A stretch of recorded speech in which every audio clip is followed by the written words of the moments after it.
को जय मसीह की हमारे YouTube चैनल पर आप सबका स्वागत है। प्रिय भाई और बहनों को, अगर आप हमारे चैनल पर नए हैं तो वीडियो को लाइक, शेयर और सब्सक्राइब जरूर करें। क्रिसमस 25 दिसंबर। बाइबल से जाने प्रभु यीशु मसीह धरती पर क्यों आए। शास्त्रों की बात जाने धर्म के साथ। आदि में शब्द था और शब्द परमेश्वर के साथ था और शब्द परमेश्वर था। यूहन्ना एक ये साक्षी यूहन्ना बपतिस्मा देने वाले ने प्रभु यीशु मसीह के बारे में की थी, जिसकी पुष्टि प्रभु यीशु मसीह के जन्म पर यह कहकर की कि शब्द देहधारी हुआ, अर्थात शब्द प्रभु यीशु के स्वरूप में देहधारी हुआ। शब्द को जो आदि में ही परमेश्वर के साथ था, प्रभु यीशु मसीह के रूप में इसलिए देहधारी होना पड़ा क्योंकि जब शैतान ने परमेश्वर द्वारा अपने स्वरूप पर बनाए आदम और हव्वा को गुमराह करके पाप करवा दिया, जिससे मनुष्य पापी हो गया और विश्व पाप से भर गया, तो परमेश्वर ने मनुष्य को शैतान अर्थात पाप की गुलामी से निकालने के लिए एलिय्याह तथा हनोक जैसे कई नबियों तथा धर्मी पुरुषों को धरती पर भेजा, परंतु लोगों ने उनकी नहीं सुनी, जिस कारण संसार पाप की दलदल में धंसता चला गया। अंत में परमेश्वर ने अपने प्रिय पुत्र प्रभु यीशु मसीह को धरती पर मनुष्य के रूप में भेजा, क्योंकि मनुष्य पाप की दलदल में धंसने के कारण परमेश्वर से अलग हो गया था। पवित्र बाइबल में यूहन्ना की पुस्तक 3:16 में लिखा है कि परमेश्वर ने जगत से ऐसा प्रेम किया कि उसने अपना इकलौता पुत्र दे दिया, ताकि जो कोई भी उस पर विश्वास करे वह नाश न हो बल्कि हमेशा का सदैवी जीवन पाए। प्रभु यीशु मसीह के जन्म से 700 वर्ष पूर्व ही उस समय के नबियों ने उनके जन्म और उनके बारे में परमेश्वर की योजना, यहाँ तक कि प्रभु यीशु मसीह की कुर्बानी के बारे में भविष्यवाणियां कर दी थीं।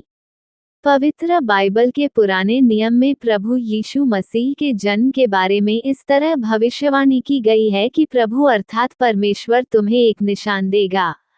देखो, एक कुंवारी गर्भवती होगी और एक पुत्र को जन्म देगी। यशायाह 7:6 में ऐसे लिखा है कि हमारे लिए एक बालक जन्मा और हमें एक पुत्र बख्शा गया, राज्य उसके कंधों पर होगा। प्रभु यीशु मसीह 33.5 वर्ष संसार में रहे। 30 वर्ष तक उन्होंने अपने माता पिता की सेवा की और 3.5 वर्ष उन्होंने लोगों की रूहानी सेवा में प्रेम सद्भावना का उपदेश देते हुए कहा कि दुश्मनों से प्यार करो, पड़ोसियों को अपने जैसा प्यार करो, और जो तुम्हारे साथ बुरा व्यवहार करता है उसको 7 बार नहीं बल्कि 70 बार माफ करो, ताकि तुम्हारा स्वर्गीय पिता तुम्हें भी माफ करे। प्रभु यीशु मसीह ने अपने 3.5 वर्ष की सेवकाई दौरान दिए अपने वचनों में स्वर्ग के राज्य के बारे में भी संगतों को जागरूक करवाया। उन्होंने परमेश्वर द्वारा प्राप्त पवित्र आत्मा की शक्ति से बीमारों को चंगा किया तथा मुर्दों को भी जिलाया। प्रभु यीशु मसीह का जन्मदिन हर वर्ष 25 दिसंबर को समूह मसीह समुदाय ही नहीं बल्कि अन्य धर्मों के लोग भी विश्व के कोने कोने में बड़ी श्रद्धा और धूमधाम से मनाते हैं। मसीह समुदाय के लोग दिसंबर का पूरा महीना ही क्रिसमस के तौर पर मनाते हैं। यीशु मसीह पवित्र आत्मा का फल है, इसलिए इस महान पवित्र शख्सियत का प्रकाश उत्सव हमें पवित्रता एवं श्रद्धा से मनाना चाहिए, और इस पवित्र दिन हमें अपने जीवन को स्वर्ग के राज्य के लिए तैयार करने का संकल्प लेना चाहिए। क्रिसमस सिर्फ उपहार देने, त्योहार की सजावट करने और स्वादिष्ट भोजन का आनंद लेने का मौसम नहीं है। ये यीशु मसीह के जीवन के लिए आभार व्यक्त करने का भी अवसर है। बाइबल की ये आयतें यीशु के जन्म और मानव जाति के प्रति उनके प्रेम का उपदेश देती हैं। बाइबल से क्रिसमस की आयतें। मत्ती 1:23। देखो, एक कुंवारी गर्भवती होगी और एक पुत्र को जन्म देगी और उसका नाम इम्मानुएल रखा जाएगा, जिसका अर्थ है परमेश्वर हमारे साथ।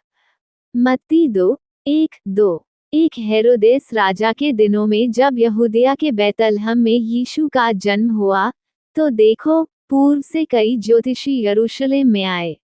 कि यहूदियों का राजा जो उत्पन्न हुआ है, कहाँ है? क्योंकि हमने पूर्व में उसका तारा देखा है और उसे प्रणाम करने आए हैं। मत्ती 2:9-10। 9 जब उन्होंने राजा की बात सुनी, तो चले गए, और देखो, जो तारा उन्होंने पूर्व में देखा था वो उनके आगे आगे चला और जहां बालक था उसके ऊपर आकर ठहर गया। 10 जब उन्होंने उस तारे को देखा तो वे बहुत ही आनंदित हुए।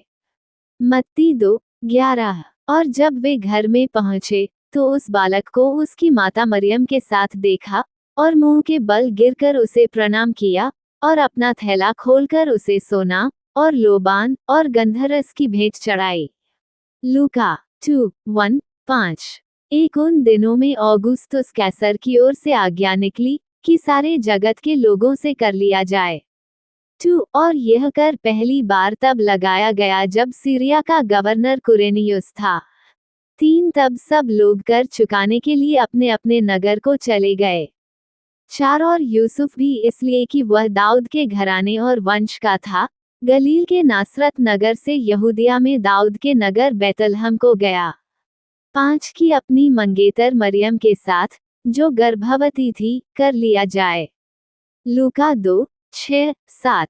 6 जब वे वहां थे तो उसके जन्ने के दिन पूरे हो गए। 7 और उसने अपने जेठे पुत्र को जन्म दिया और उसे कपड़े में लपेटकर चरनी। लूका 2:8-14। 8 और उसी देश में कुछ चरवाहे थे जो रात में खेत में रहकर अपने झुंड पर निगरानी रखते थे। 9 और देखो प्रभु का दूत उनके ऊपर आया और प्रभु का तेज उनके चारों ओर चमक उठा और वे बहुत डर गए। 10 तब स्वर्गदूत ने उनसे कहा, मत डरो, क्योंकि देखो मैं तुम्हें बड़े आनंद का सुसमाचार सुनाता हूँ जो सब लोगों के लिए होगा। 11 क्योंकि आज दाऊद के नगर में तुम्हारे लिए एक उद्धारकर्ता जन्मा है और यही मसीह प्रभु है। 12 और इसका तुम्हारे लिए यह पता होगा कि तुम एक बालक को कपड़े में लिपटा हुआ और चरनी में पड़ा पाओगे। 13 और एकाएक उस स्वर्गदूत के साथ स्वर्गदूतों की सेना परमेश्वर की स्तुति करती और कहती हुई दिखाई दी। 14 आकाश में परमेश्वर की महिमा और पृथ्वी पर मनुष्यों में उत्तम शांति हो। लूका 2:15-16। 15 जब स्वर्गदूत उनके पास से स्वर्ग को चले गए तो गडरेरियों ने आपस में कहा, आओ हम बैतलहम चलें और यह बात जो घटी है और जिसे प्रभु ने हमें बताया है देखें। 16 और उन्होंने तुरंत आकर मरियम और यूसुफ को और चरनी में उस बालक को पड़ा हुआ पाया।